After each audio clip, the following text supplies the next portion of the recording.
আসলে মানুষের উপকার করছেন সেটা হয়তো আপনি আজকে বুঝছেন না, কিন্তু যখন সেটা বড় একটা স্কেলে দেখা যাবে যে একসাথে লাখ লাখ মানুষ উপকৃত হচ্ছে। সো এই ধরনের একটা পারপাস যদি মনের মধ্যে না থাকে, দিন শেষে কিন্তু বিছানায় গিয়ে আপনি যেই কাজটা করছেন সেটা সম্পর্কে কিন্তু আপনার স্যাটিসফ্যাকশান কাজ করবে না। সো স্যাটিসফ্যাকশানের অংশ হিসেবে আপনার একটা কিন্তু পারপাস থাকা লাগবে। আচ্ছা, একটা হচ্ছে পারসিস্টেন্স। কারণ আমি যেটা বললাম এবং আমি বেশ কিছু এক্সাম্পলে বলেছি, আমাকে নতুন অনেক কিছু শিখতে হয়েছে এবং আমি শিখছি এখনও। এবং পারসিস্টেন্স না থাকলে এই যে আপনি ডোন্ট কুইটটাকে ডু ইট বানানো, এটাই হচ্ছে পারসিস্টেন্স, যে না আমি ছেড়ে দেব না। একজন মেডিকেল ডাক্তারের জন্য কম্পিউটার কোডিং শেখাটা খুব কঠিন ব্যাপার, এবং সেটার জন্য লেগে থাকার টাইম যেটা, এটাই হচ্ছে যে পারসিস্টেন্স। এবং একইভাবে হচ্ছে পেশেন্স। কারণ আমি জানি যে এখানে গেম অফ থ্রোনসের অনেক ফ্যান আছে এবং আমরা সবাই একে চিনি, জন স্নো। আপনার মেন্টালিটিটা অনেকটা জন স্নোর মতো হতে হবে।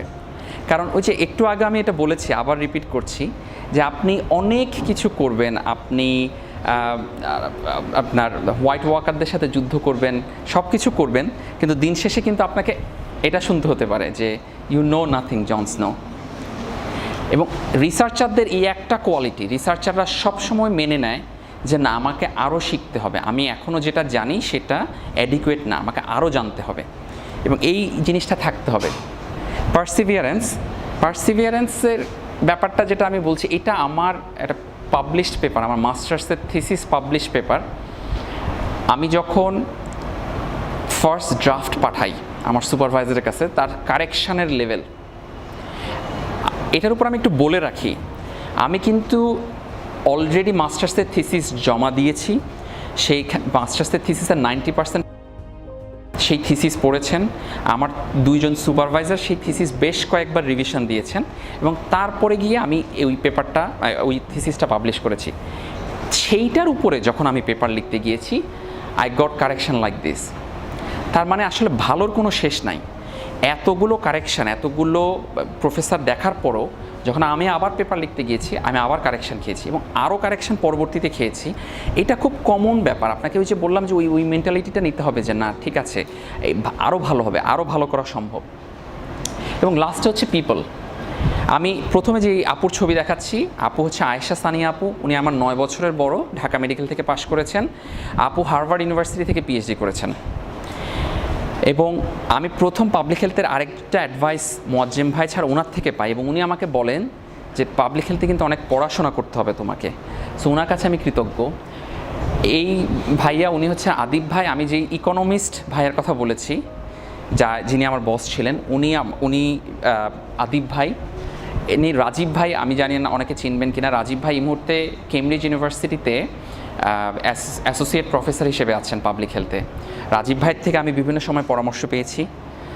এবং মাঝখানে আমার সাথে এই যে মহিলার যে ছবি, উনি আমার সুপারভাইজার অক্সফোর্ডের, ওনার থেকেও আমি অনেক কিছু শিখছি। তো আপনাদেরকে এই পিপলদের থেকে শিখতে হবে, কারণ সব কিছু আপনার একার পক্ষে করা সম্ভব না। আপনাকে মানুষজনের এই নেটওয়ার্কটাকে কাজে লাগাতে হবে। আর দিন শেষে লাস্ট যে প্রশ্ন, যে পাবলিক হেলথে ক্যারিয়ার করাটা কি ওর্দি কিনা, এবং এটার আসলে কোনো হ্যাঁ অথবা না কোনো উত্তর নাই। এটার একমাত্র উত্তর হচ্ছে it totally depends on you. আপনার যদি ভালো লাগা থাকে, আপনার যদি ব্যতিক্রম কিছু করার প্ল্যান থাকে, আপনার যদি মনে হয় যে আপনি সেটা করতে সক্ষম, এবং আপনি যদি একটা নিজের স্কিল সেটগুলো জেনে একটা ইনফর্মড ডিসিশন নেন যে না ঠিক আছে, আমি এই লাইনে ক্যারিয়ার করব, this will be my career, এবং আমি এখানে ভালো করি মন্দ করি সব কিছুই আমার, এবং আমি সেখানে 110% দেব, তাহলে আমি বলবো অবশ্যই পাবলিক হেলথে ক্যারিয়ার করা ওর্দি একটা ব্যাপার। Thank you.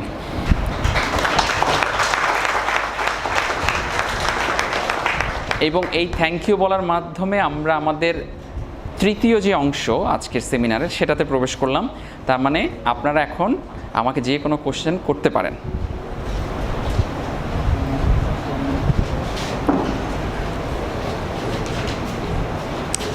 টাইম বেশি নিয়ে ফেলছি। Hello. হ্যাঁ, Thank you, Dr. Shah. Sir, the session has been very interesting. We had a lot of information. Thanks to you for all this resourceful information that you provided to us. Thanks a lot, first of all. Secondly, I would like to know that you had your graduation, the post-graduation done mostly in Europe. Okay? The first one you said in Sweden, the second one is in UK. So do you have any plans to move to America or North America to specialize? And so, To go for further researches?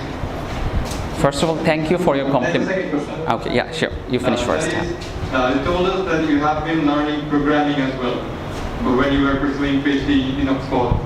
So how hard it really was? Because there is no given opportunity in Bangladesh for us to learn programming at the current situation. Maybe we can go through LWC, the open online courses only. So do you have any recommendations about any particular course? Okay, thank you. Thank you for your questions, and thank you for the compliment you gave first. The answer to your first question is whether I have plans to move to North America. I'm still not decided yet, because it also depends on my family or on my personal aspirations. But yes, it's very possible to move to North America. The degree you get from Europe is recognized all over the world. Especially, I've already told you that Oxford is now #1 university in the ranking, in the Times Higher Education ranking. So it is very possible. If I want to move to North America, it is very possible. The answer to your second question is, as I told you, the massive open online courses are the only sources that students from developing countries can use right now.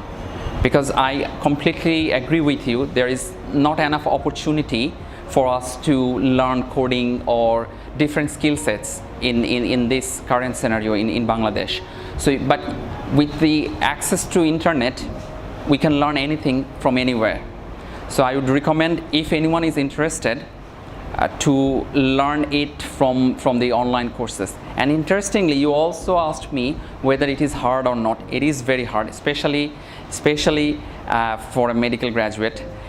But when I was facing those difficulties, I also did some online courses while I was in Oxford, because my supervisor coached me how to do programming, but I can't ask every question to him.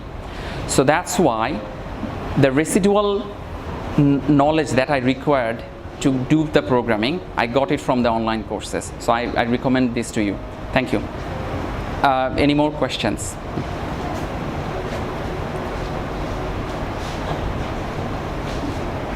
Thank you, I'm Dr. Tawhid.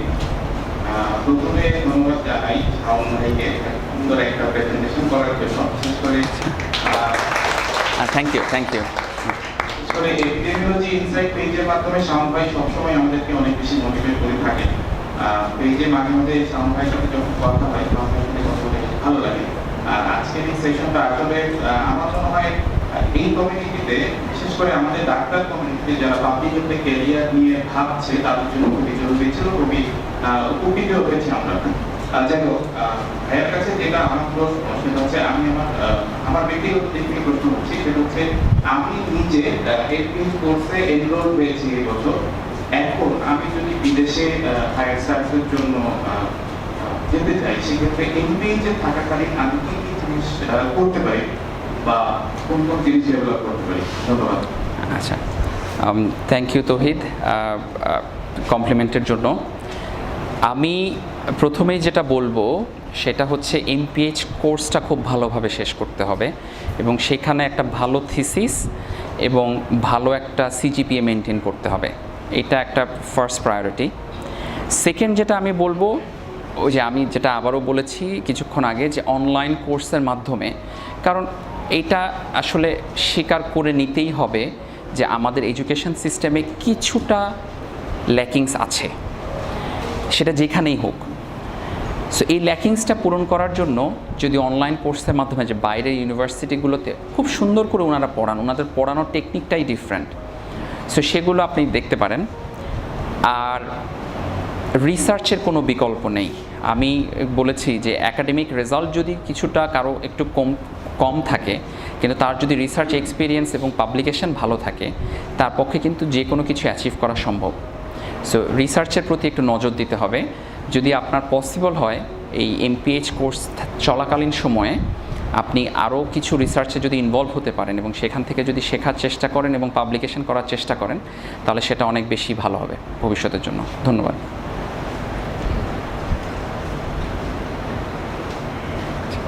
ওখানে একটা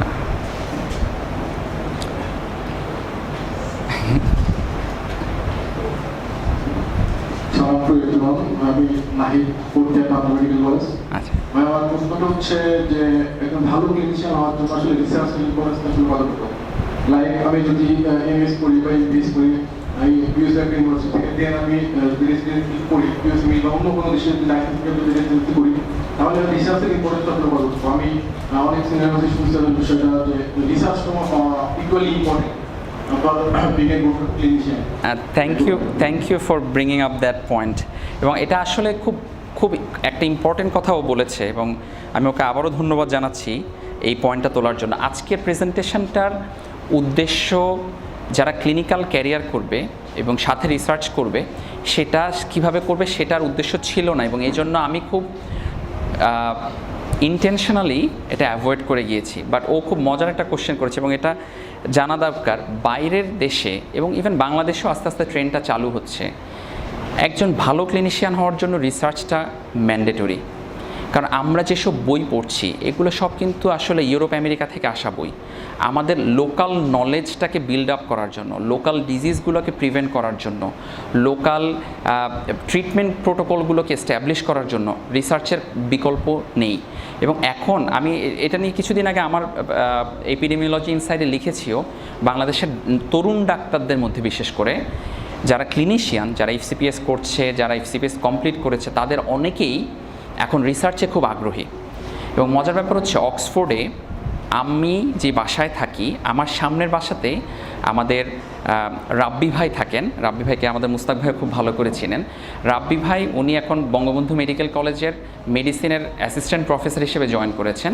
ভাইয়া কিন্তু FCPS complete করা মেডিসিনে, এবং উনি মেডিসিনে career করছেন, কিন্তু উনি মাস্টার্স করেছেন রিসার্চের উপরে এবং এখন PhDও করছেন অক্সফোর্ডে রিসার্চের উপরে। সো এটাও খুবই সম্ভব যে কেউ যদি ক্লিনিক্যাল এবং রিসার্চ একসাথে কন্টিনিউ করতে চায় তার পক্ষেও সম্ভব। আজকে প্রেজেন্টেশনের মূল উদ্দেশ্য সেটা ছিল না, এবং এই জন্য আমি এটা সযত্নে অ্যাভয়েড করে গিয়েছি। বাট ও যেটা বলেছে সেটা খুব ইম্পর্ট্যান্ট একটা প্রশ্ন। Thank you, sir. Assalamu alaikum. Sir, presentation was so effective. আমার কিন্তু ইন্টারেস্টেড থাকা ছিল, মানে জানা ছিল, জানার মতো এখান থেকে অনেক কিছু ক্লিয়ার হয়েছে। তো স্যার আমি মেডিকেল স্টুডেন্ট অ্যাম্বাসেডর এবং sir fourth year student bachelor of pharmacy. Sir আপনি যে বলেন যদি আই ক্যান এক্সপ্লোর মাইসেলফ, দেন এখানে বাংলাদেশের job sector WHO, UNICEF, ICCBD তে সেক্ষেত্রে আমরা অনেক সময় ওই ওয়েবসাইটগুলোতে সার্চ দিয়ে দেখা হয়েছে যে ওইখানে জবের ক্ষেত্রে যে ক্রাইটেরিয়াগুলো চাওয়া হয় সেখানে বলা হয় যে পাবলিক স্পিকিং, তারপরে কমিউনিকেশন স্কিলস, সাথে CGPA একটা স্ট্যান্ডার্ড লেভেলে থাকেই হয়। কিন্তু সেই ক্ষেত্রে সেখানে বলেছে 4 ইয়ার্সের প্রিভিয়াস এক্সপিরিয়েন্স। তো সেই ক্ষেত্রে স্যার আমরা ফ্রেশ শুরুতেই এত বড় একটা লং টাইমের এক্সপিরিয়েন্স কিভাবে পসিবল, এবং সবচেয়ে লোয়েস্ট এক্সপিরিয়েন্স দেওয়া হয়েছে 3 ইয়ার। মানে এইটাই স্যার এটা আমাদের জন্য যারা ফ্রেশার হিসেবে আমরা যদি জয়েন করতে চাই সেক্ষেত্রে আমাদের জন্য ঠিক ডিসঅ্যাপয়েন্টিং। আচ্ছা, আমি আপনার কনসার্নের সাথে 100% সহমত পোষণ করছি। এবং এটা শুধু আসলে পাবলিক হেলথ সেক্টরে না, যে কোনো জবের আপনি অ্যাড দেখেন সেখানেই একটা মানে খুব কয়েক বছরের একটা এক্সপিরিয়েন্স চাওয়া হয়। এখন যেই ছেলে বা মেয়েটাকে আপনি কাজ করার সুযোগই দিলেন না, তার এক্সপিরিয়েন্স হবে কিভাবে? তো এখানে একটা জিনিস একটু বলে রাখা দরকার, যদিও 2-3 বছরের এক্সপিরিয়েন্স অনেক সময় চাওয়া হয়, তাও আমি সবাইকে করব যদি সময় থাকে অ্যাপ্লাই করতে। কারণ এই জন্য যে অনেক সময় শুধুমাত্র মানে অ্যাপ্লিকেশান প্রসেসটাকে একটু কন্ট্রোল করার জন্য অনেকে দিয়ে থাকে, কিন্তু আমি এরকমও দেখেছি যে যেখানে 2 বছরের এক্সপিরিয়েন্স চাওয়া হয়েছে কিন্তু সেখানে আসলে ফ্রেশ গ্র্যাজুয়েটদেরকে নেওয়া হয়েছে। আমি ওয়েবসাইটগুলোতে ইনফরমেশন দেওয়া হয়েছে, যার কারণে আমরা এটা আচ্ছা, জানা আর যেগুলো 5 বছরের বেশি এক্সপিরিয়েন্স চাওয়া হয়েছে এগুলো আসলে ফ্রেশারদের জব না, ওগুলো আসলে মিড লেভেল যারা আছে তাদের জব। সো ওগুলোতে আমি বলবো যে ওগুলো অ্যাভয়েড করতে, কিন্তু যারা 1-2 বছর বা 3 বছরের এক্সপিরিয়েন্স চেয়েছে, 3 বছরের নিচে যেসব এক্সপিরিয়েন্স চাওয়া সেগুলো আসলে স্টিল এন্ট্রি লেভেল জব, এবং এইসব জায়গায় আপনি অ্যাপ্লাই করতে পারবেন। স্যার আরেকটা কোশ্চেন স্যার, আমি বি ফার্মে 4 ইয়ার স্টাডি করতেছি, তো স্যার এখন থেকে মানে রিসার্চের সাথে আমি কিভাবে ইনভলভ হতে পারি, মানে কোন থেকে দেখেন আমার ইউনিভার্সিটিতে স্যার ম্যামরা ওনাদের মানে এম ফার্মে যারা থিসিস করছে ওনাদেরকে হচ্ছে ওইরকম এক্সপিরিয়েন্স ওইগুলোর জন্য অপরচুনিটি দেওয়া হচ্ছে, যার কারণে আমরা কিনছি আমাদের আমাদের নিতে হচ্ছে না। না, আমি আপনার সাথে 100% এটা তো এই বিষয়ে অ্যাগ্রি করছি। এইটা আসলে এই ধরনের কোনো স্কোপ বাইরে কিন্তু আপনি আন্ডারগ্রেড থাকাকালীন সময় রিসার্চ করতে পারবেন, কিন্তু বাংলাদেশে এই রিসার্চটা করতে হলে আপনাকে একটু স্যার ম্যাডামদের সাথে কথা বলতে হবে, আপনার আগ্রহটা জানাতে হবে, এবং সেই ক্ষেত্রেই পসিবল। ঠিক আছে, তো আমি বলবো যে আপনি আপনার টিচারদের সাথে একটু যোগাযোগ করবেন। Thank you. আচ্ছা, আমরা আমার প্রশ্নটা ছিল, আমি সরাসরি প্রশ্ন যাতে ক্ষমা না জি, হ্যাঁ, sure. প্রশ্নটা ছিল ডেন্টিস্টের দিকে যদি আমি এনগেজ করতে চাই, তাহলে আপনার এরকম সাবজেক্ট ছিল ধরো যেমন ব্রেস্ট ক্যান্সার, ডায়াবেটিস নিয়ে, আমার কি সাবজেক্ট চয়েস করার ক্ষেত্রে কি আমার প্রায়োরিটি থাকবে যে আমি কোনটার উপর রিসার্চ করতে চাই, যে আমি ডেন্টাল রিলেটেড ডিজিজগুলো নিয়ে থিসিস করতে চাচ্ছি বা কিছু? না, এটা আপনি ডেন্টালে পড়েও আপনি কোলন ক্যান্সার নিয়ে রিসার্চ করতে পারবেন। এই ধরনের কোনো বাধ্যবাধকতা বা কোনো লিমিটেশন নেই যে আপনি রিসার্চ করতে পারবেন না, যেহেতু আপনি ডেন্টিস্ট্রি পড়েছেন। সো আপনি আপনার ডেন্টিস্ট্রির যেসব টপিক আছে সেগুলো তো রিসার্চ করতে পারবেনই, সাথে আপনি মেডিকেল বা পাবলিক হেলথ রিলেটেড যে কোনো সেক্টরে রিসার্চ করা সম্ভব। আমি আগেও বলেছি, আবারও জোর গলায় বলছি যে এখানে কিন্তু সবার জন্য উন্মুক্ত। আপনার যদি কোয়ালিটি থাকে, আপনার যদি প্যাশন থাকে, আপনার কাজ করার ইচ্ছা থাকে, আপনি যে কোনো জায়গায় কাজ করতে পারবেন। ধন্যবাদ। আচ্ছা, এই 2টা কোশ্চেন, তাহলে আমরা এই 2টা কোশ্চেন লাস্ট কোশ্চেন নেব। একটা জিনিস জানতে চাচ্ছিলাম জি। যে এমবিবিএস কমপ্লিট করার আগে বা এখানে নিজস্ব কোনো পাবলিকেশন, কোনো জার্নালে নিজের কোনো পেপার পাবলিকেশন করার পসিবিলিটি কতটুকু, বা করার জন্য আমি এখন থেকে কি কি প্রিপারেশন নিতে পারি? যেমন একটা ছোট ব্যাপার শেয়ার করবো। কিছুদিন আগে ইউনিভার্সিটি থেকে একজন ইন্ডিয়ান ডাক্তারের সাথে উনি তার রিসার্চে কিছু রিক্রুটমেন্ট নিতে করতেছিলেন, তো ওটার জন্য অ্যাপ্লাই করেছিলেন। কারো ছিল না, শুধু ইন্ডিয়ান হওয়ার জন্য ওনারা চান্স পেয়েছে, আমি পাইনি। তো সেক্ষেত্রে নিজের ইমপ্রুভমেন্ট করার কি কি চান্স আছে? আর স্টুডেন্ট লাইফে যে স্টুডেন্ট পাবলিকেশনগুলো থেকে বিভিন্ন জার্নাল আছে, সেগুলো পরবর্তীতে স্কলারশিপ পাওয়ার ক্ষেত্রে কতটুকু হেল্পফুল? সেগুলো পাবলিকেশনে পাওয়ার জন্য আমি ডিরেক্ট উত্তরে চলে যাচ্ছি। অবশ্যই হেল্পফুল, এবং একজন প্রফেসর যখন দেখে যে আপনি একটা স্টুডেন্ট জার্নালে পাবলিশ করেছেন, প্রফেসর কিন্তু মুহূর্তেই বুঝে যায় যে এটা খুব টপ কোয়ালিটি কাজ নয়, কিন্তু তারপরও আপনি আপনার মোটিভেশন এবং আপনি আপনার রিসার্চের প্রতি আগ্রহে 100-এ 100 পাবেন, এবং এইটাই কিন্তু পরবর্তীতে কাজ করে। বাইরের ইউনিভার্সিটিগুলোতে ওরা মোটিভেশন বা প্যাশনটাকে খুব বেশি প্রাধান্য দেয়। আর অবশ্যই আপনি যখন গ্লোবালি কম্পিট করবেন, আমাদের নিজেদেরকে প্রিপেয়ার করা ভালো, এবং ইন্ডিয়া বা শ্রীলঙ্কা বা নেপাল থেকে এখন যারা আন্ডারগ্র্যাড করছে তারা অনেক আন্ডারগ্র্যাড রিসার্চ করছে। আমাদেরও উচিত যে এই রিসার্চগুলোতে ইনভলভ হওয়া, নিজেরা প্রফেসরদের সাথে যোগাযোগ করা যে স্যার আমরা রিসার্চ করতে চাচ্ছি, আমরা ওয়ার্ডে রিসার্চ করতে চাচ্ছি। এবং আমি শিওর বাংলাদেশের প্রত্যেকটা মেডিকেল কলেজে বা প্রত্যেকটা ইনস্টিটিউটে রিসার্চ নিয়ে আগ্রহ আছে, এরকম প্রফেসর আছে। আপনারা যদি অ্যাপ্রোচ করেন অবশ্যই পাবেন।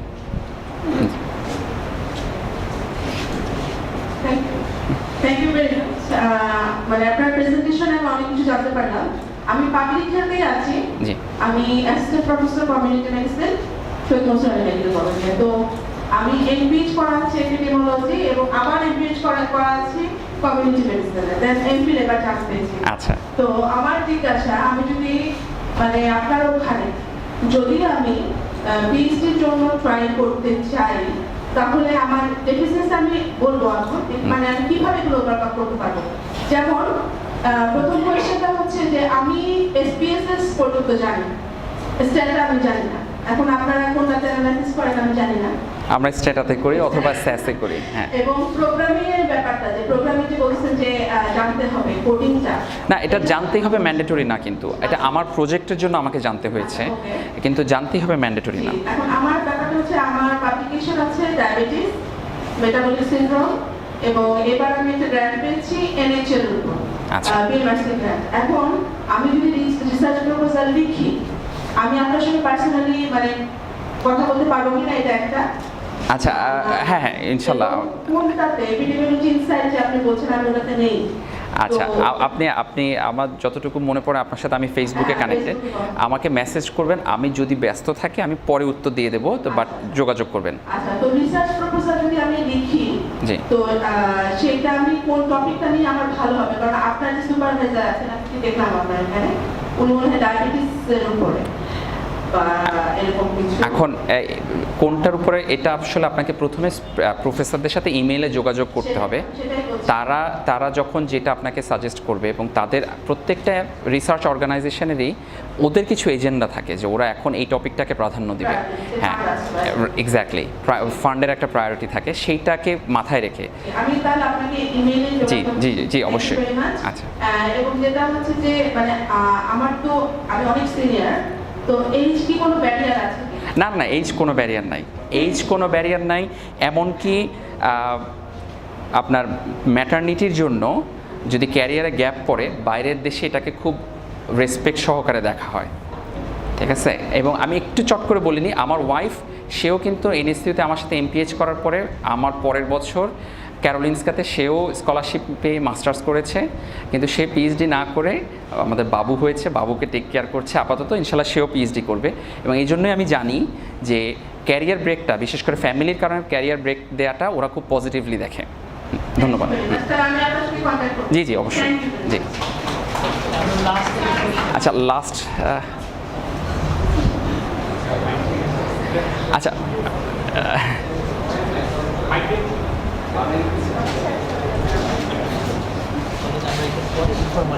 হ্যাঁ হ্যাঁ হ্যাঁ, Thank you so much, Bhaiya, for your lovely presentation. আমি ঢাকা মেডিকেল কলেজ থেকে এই বছর ইন্টারভিউ কমপ্লিট করেছি। তো পাবলিক হেলথ সম্পর্কে অনেক বেশি ইন্টারেস্টেড এখন। কোচিং অনেক হেল্পফুল ছিলাম। 3টা কোয়েশ্চেন করবো ভাইয়া। নাম্বার 1 হচ্ছে, ইমিডিয়েটলি আমার আসলে বাইরে মাস্টার্সটা করার ইচ্ছা। তো ইমিডিয়েটলি আপনি কিছু কথা বললেন যেগুলো ডেভেলপ করা যায়। তো আমি আইসিডিআরবিতে কোর্সটা জন্য অ্যাপ্লাই করেছি, বেসিক এপিডেমিওলজি কোর্সটা। রবীন্দ্র স্যারের সাথে কথা বলেছি, পাবলিকেশন রেফারেন্স স্যার এগ্রি করেছেন। তো এছাড়া আর কি করা যায় যেটা আমি ফার্স্ট ক্লাস অ্যাপ্লাই করতে পারবো? তো এটা একটা ব্যাপার। বাইরে অ্যাপ্লাই করার, আমি সাথে সাথে উত্তর দিয়ে দিচ্ছি। বাইরে অ্যাপ্লাই করার আরেকটা বড় ব্যাপার হচ্ছে কিছু ম্যান্ডেটরি রিকোয়ারমেন্ট আছে, জিআরই অথবা আইএলটিএস, এগুলো ক্লিয়ার থাকতে হবে। সো ওগুলো ক্লিয়ার করার ব্যাপারে তোমাকে একটু চিন্তা করতে হবে, সেই রিকোয়ারমেন্টটা ফুলফিল করতে হবে। এবং I must say you are on the right track. So যেগুলো করছেন সেগুলোও করেন, সাথে। আচ্ছা, আর পাবলিক হেলথটা আসলে প্রফেশন হিসেবে কতটুকু স্ট্রেসফুল বা হেক্টিক, এই ব্যাপারটা একদম in comparison to the clinical side? এইটার ব্যাখ্যাটা, এটা অনেকের জন্য স্ট্রেসফুল হতে পারে, কিন্তু অনেকের জন্য স্ট্রেসফুল নাও হতে পারে। আমি একদম পার্সোনাল একটা উদাহরণ দিয়ে বলি, আমার মনে হয় অনেকে বুঝতে পারবেন। আমি আইবিএসের পেশেন্ট, আমি মেডিকেলে পড়ার সময় আমার আইবিএসের প্রচণ্ড সমস্যা ছিল। এই মুহূর্তে আমাকে আইবিএসের জন্য কোনো ওষুধ খেতে হয় না, কারণ আমার স্ট্রেস লেভেল কমে গেছে। আরেকটা ব্যাপার হচ্ছে, আমরা যখন বাইরে যাচ্ছি তো ওখানে আমাদের নেটওয়ার্কিংটা তো অত বেশি স্ট্রং হয় না, যেমন দেশের পরিচিত অনেক মানুষ আছে, প্রজেক্ট পাওয়ার ব্যাপারটা। তো সেই ক্ষেত্রে আমরা প্রজেক্টের অ্যাভেলেবিলিটি বা আমাদের অ্যাকসেপ্টেন্সটা কেমন থাকে ওদের কাছে? অ্যাকসেপ্টেন্স থাকে, এবং ওরা যদি দেখে যখন যে এই বাংলাদেশ থেকেও ওরা জানে যে বাংলাদেশের রিসোর্স অনেক বেশি লিমিটেড, বাংলাদেশের স্টুডেন্টরা অনেক বেশি স্ট্রাগল করে, এবং ওরা এটাও জানে যে বাংলাদেশের স্টুডেন্টরা অনেক বেশি ট্যালেন্টেড, ওদেরকে প্রপার অপরচুনিটি দিলে ওরা অনেক বেশি ফ্লারিশ করতে পারে। সো অপরচুনিটির কোনো অভাব নেই। আর এই যে বিভিন্ন এখন ফেসবুকে বিভিন্ন প্ল্যাটফর্ম ক্রিয়েট হয়েছে, এর মাধ্যমে কিন্তু এখন বাংলাদেশি কমিউনিটিও কিন্তু, এই যে আজকে যে আমি আসলাম, এটাও কিন্তু একটা মানে জুনিয়রদেরকে হেল্প করার জন্য, বা যারা মেন্টালিটি তাদেরকে হেল্প করার জন্য।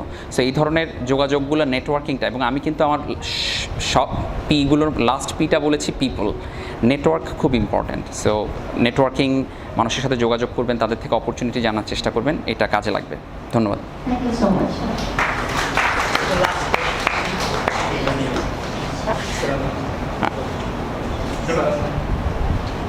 হ্যাঁ হ্যাঁ বলো। আমার নাম মোহাম্মদ নাইম ইসলাম। আমি জাহাঙ্গীরনগর ইউনিভার্সিটি এসেছি। জাহাঙ্গীরনগর ইউনিভার্সিটি 2011 সাল থেকে পাবলিক হেলথ অ্যান্ড ইনফরমেটিক্স নামে একটা ডিপার্টমেন্ট ওপেন করেছে। তো এই বছর 2018 সালে একটা ব্যাচ বের হয়েছে। তো আমি যেহেতু পাবলিক হেলথ অ্যান্ড ইনফরমেটিক্স ডিপার্টমেন্টের স্টুডেন্ট, তো আমি পাবলিক হেলথের উপর বাইরে পড়াশোনা করতে চাই। তো আমি একটা ইউনিভার্সিটি থেকে ইউনিভার্সিটির প্রথম পাবলিক হেলথ ইনফরমেটিক্স ডিপার্টমেন্টটা খুলেছে। তো ওই ইউনিভার্সিটি থেকে আমি কিভাবে নিজেকে ডেভেলপ করতে পারি? আমি তো বলবো যে আপনার ডেভেলপমেন্ট নিজেকে করার সুযোগ সবচেয়ে বেশি, কারণ আপনি আন্ডারগ্র্যাড থেকেই পাবলিক হেলথ ইনফরমেটিক্সে পড়াশোনা করেছেন। সো আপনার প্রফেসরদের সাথে আমি একই কথা আবারও সবাইকে যেটা বলেছি সেটা, যে কিছু রিসার্চ এক্সপিরিয়েন্স লাগবে, আপনার কিছু লিডারশিপ এক্সপিরিয়েন্স লাগবে, আপনার একাডেমিক রেজাল্টটা ভালো লাগবে, এবং এই সবগুলো জিনিস যদি থাকে তাহলে আপনি বাইরে ইজিলি অ্যাপ্লাই করতে পারবেন। আচ্ছা, আমরা মনে হয় আজকে শেষ করি।